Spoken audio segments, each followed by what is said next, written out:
éliminer ou minimiser les droits de succession sur l'immobilier? Astuce légale. Lors de la transmission d'un patrimoine suite au décès de son propriétaire, les héritiers doivent payer le droit de succession. Dans certains cas, la valeur de cette charge est largement supérieure par rapport à celle du bien en question. Ainsi, est-il possible de contourner cette obligation tout en respectant la loi en vigueur? Le partage anticipé du patrimoine. Pour échapper au paiement des droits de succession, cette solution est envisageable. Celle-ci consiste à diviser le logement entre les héritiers au moment où le propriétaire est encore en vie. Cet acte notarié servira alors à définir les droits de chaque bénéficiaire sur le bien. Celui-ci est d'ailleurs soumis aux réglementations fiscales comme les abattements. Le partage anticipé peut être effectué de différentes manières.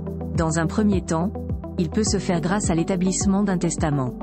Ce document permet à l'auteur d'exprimer ses dernières volontés concernant la répartition de son avoir immobilier afin de déterminer les personnes qui hériteront. Dans ce contexte, il faut impérativement respecter le principe de la réserve héréditaire. Par ailleurs, il est aussi important de bien choisir le système matrimonial afin d'optimiser le partage. Cela dit, le régime de la communauté universelle consiste à transmettre le patrimoine à son conjoint.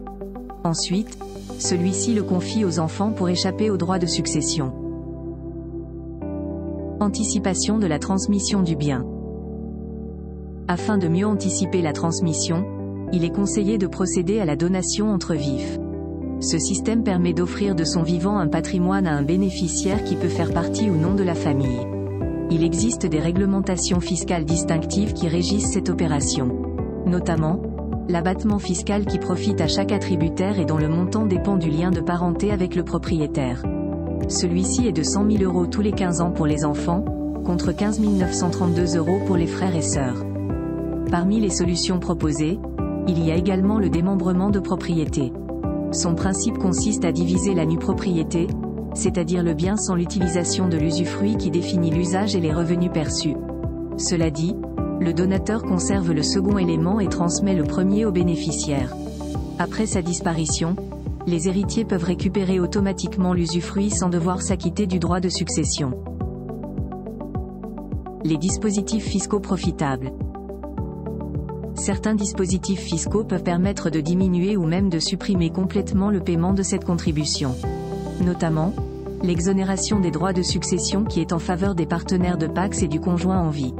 Dans le premier cas, le patrimoine doit représenter la résidence principale pour le couple et cette mesure concerne les biens en indivision. Dans le second cas, lors du décès de son compagnon, le survivant hérite du logement et échappe à ce droit. Les frères et sœurs du défunt bénéficient également d'un abattement sur les droits de succession qui s'élève à 15 932 €.